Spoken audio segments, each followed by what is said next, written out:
All right, so Leafs, Oilers pulled the dub 3-1. No, I'm just laughing to start this because it was just a funny game, right, Jeff? Dude, it was frustrating. Like, I mean, I don't want to complain because the Oilers need to buy these wins, but like you were saying, it was not a good game for either team. I mean, like, I wasn't like today. I was like looking forward to the game, but I was also like, if we play like we have this season, it's not going to be good.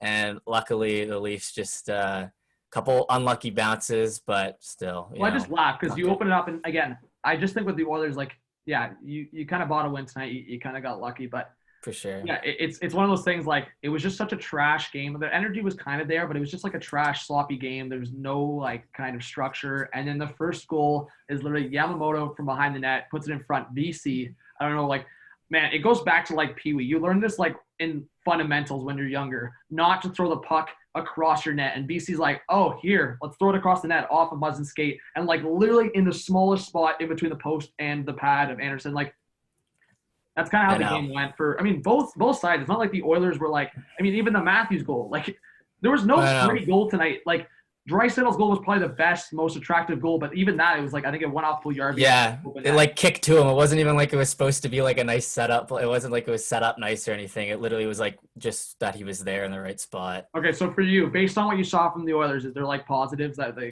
can take from this? The positives, I just say, I mean, the defense, which has been atrocious this year, like there, let me say, Nurse, awful. Larson, pretty much awful. But the rest of the D, they held it together. Bear got healthy scratch last game. He played a little better. He didn't have any clear turnovers. So I'd say there's at least that. In terms of the offense, I mean, no, not really. That when they kicked that goal, and I was like, thank God, but it's only a matter of time before it's tied up at this rate. Dude, they had, let me see, yeah.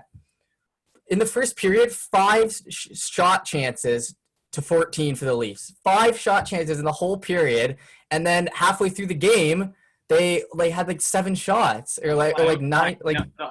I gotta say, yeah, the better team in the first period was the Leafs, and that's kind of just the part. Is like the one goal was just like it was that, like it was labeled that. So it was just kind of a laughable game in the sense that like we didn't see any quality chances from like this big matchup. Like it's always heavily advertised, like Draisaitl, McDavid, Matthews, like Marner, Tavares, like whatever you want to call it, right? And it's funny because this was so bad of a game that and as I said in the stream, you didn't even know who to hand out the stars to. You just on paper the 3 best guys, Matthews, McDavid, and Draisaitl. They didn't know who played well in this game. And all 3 of them scored a goal. Let's just give them the first star. Yeah, all 3 of them played like way below their capabilities, and somehow the game was that bad that they ended up on the thing. I mean, Koskinen, who hasn't been good, like he played decent. Like I said, there was plenty of times where like the Spets a chance. I mean, you would have scored that, so that would have been another goal.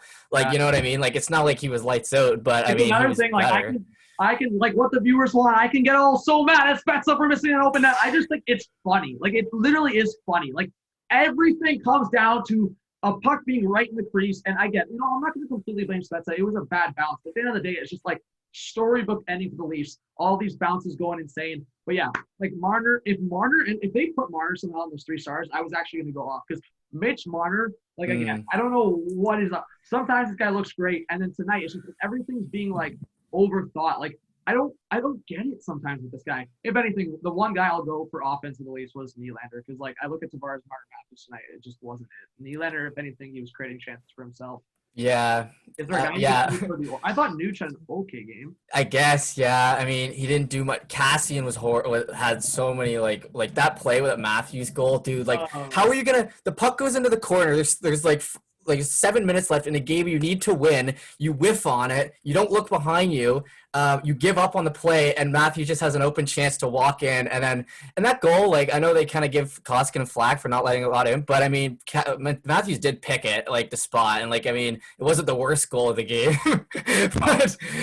but like, I mean, yeah, like, I don't know how you have that hustle. I really hope he's either like, I don't even know what the Oilers need to put together Nuge, Yamamoto and Draisaitl again, because that's the best line they had last year. This is what, dude, after last game, Tippett says we need to generate offense, and then after a couple of week games, he goes in and changes 0 on the offensive lines, except maybe, like, you know what I mean? and then at least 7 shots halfway through the game for the Oilers. What did I tell you? These two teams, it's the biggest roller coaster. And honestly, I'm not going to say the Oilers like up their play that much. They really didn't. But for the Leafs, it's classic roller coaster. You play this great complete game on Monday against the Jets, and then tonight it's like a completely different team you're watching. I mean, the Oilers were – so I guess that's – you know what? Maybe if we're going to take one positive for the Oilers, it's that they got to win when they played absolutely trash, and you're just looking for that step up from them. They've had a trash set of games here, and they pulled out a win when they're playing trash. So maybe in the next couple of games, they're going to turn it around and get a 3 or 4 or 5 game set where they play really well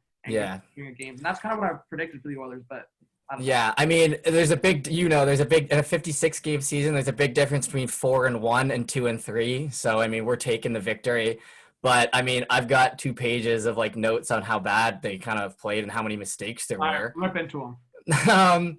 Well, first period, good pressure from the Oilers, but still no shots to be had. There was no sustained offense at the start. It was 4-1 in shots for the Leafs after the first period. How do you get 1 shot at the 10 minutes in your biggest power, like the biggest game where you need to bring your offense, you need to be strong. I mean, I said I have a lucky own goal after Yamamoto and Cahoon were both behind the net with no one in front, really. So, I mean, that's another thing the Oilers do, dude. They do not, they have such a problem in, sticking someone in front who's actually going to get, good rebounds. They have, Shea Saw on the power play. I'm like, what? Shea Saw has literally not made one positive play all season. Isn't there a petition the Oilers fans have started to get Shea Saw off the power play? James Neal is getting scratched right now. He had COVID, I'm pretty sure, but he's getting scratched and he can be playing. But instead we got Shea Saw, and it's I see a tweet from the Oilers Twitter. Oh, working on the power play, or the insider working on the power play lines, keeping it the same. Oh, so you're friggin' 2 for 20? Over the past 4 games is going to be good enough. They got a lucky goal tonight, like you said, by Draisaitl, but all their other power plays, they weren't doing anything. And then that Draisaitl power play goal, they had no offensive possession that whole power play. 0 for 7 last game for the Oilers. 0 for 7, 0 for 2, could have been 0 for 3. Like I said, they had no pressure that third one. They just got lucky that the puck bounced to them. I mean, the second they had a decent start, but still no shot chances. They didn't get any, they weren't barely getting any odd man rushes until the third period, bro.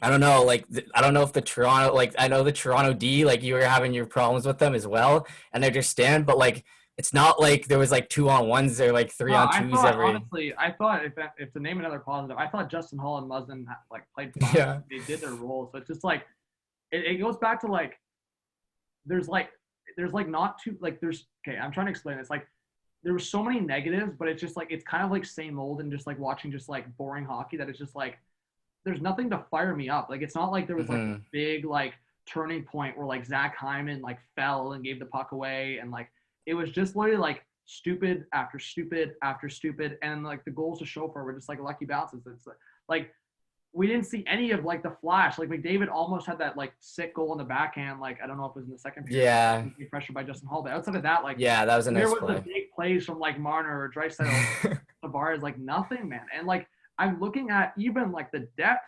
I can't even say for either team that there was any player on the third or fourth line. Kerfoot giveaways, man. I can't even defend this guy. Just giveaway after just sloppy play. It was literally what I said on the stream. It's I was literally watching ping pong. The others have it. Okay, back to the Leafs. The Leafs have it. It was ugly hockey, man. I know. Break it down farther than that because that game was not worth my time. Dude, we were so excited for this. We were okay, one of us is going to be emotional. Big game. Let's go. And then they both just put duds on the ice. And I'm kind of happy. I'm obviously I love the Oilers and I'm kind of happy we got some sort of win, like I said, 1-4, of course, instead of 1-4, it's 2-3. But I'm not happy with the offense. I think changes need to be made, scratches need to be made. The defense, I guess, was a little better. Maybe dude, this is the problem though. This is just so Koskinen. We lose Smith. Koskinen and Smith are shaky. If you're playing NHL, they're backup goalie, medium potential. When you're looking at the, you know what I mean? So that's shaky enough, but you lose Smith. So then you basically have to rely on sketchy Koskinen.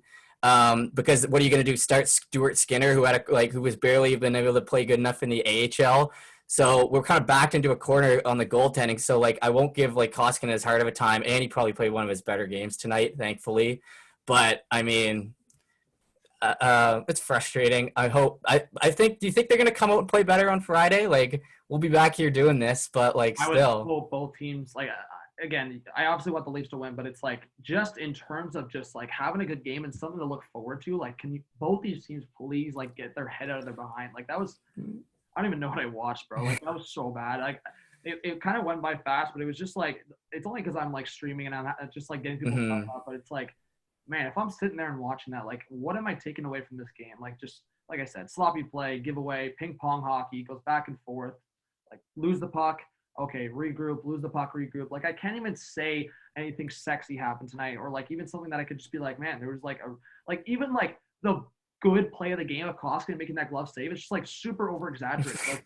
Like I was literally like mocking it on stream. It's just like not like the sexy play of the game, like Koskinen just like over exaggerating. Yeah, that's like decent. Like everyone in the chat's like highlight reel and like yeah, I'm like being sarcastic. Like okay, it was a good save, but like Koskinen like, diving forward, like acting like it's like the save of the year.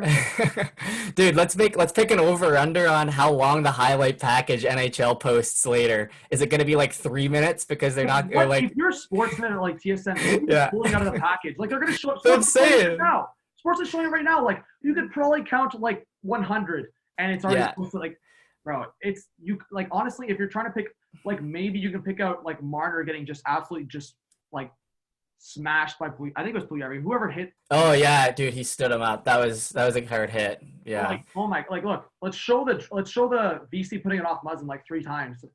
Oh look, the second highlight thing, it's already at the end. Marner getting clotheslined by freaking Darnell Nurse. Look, highlight of the game.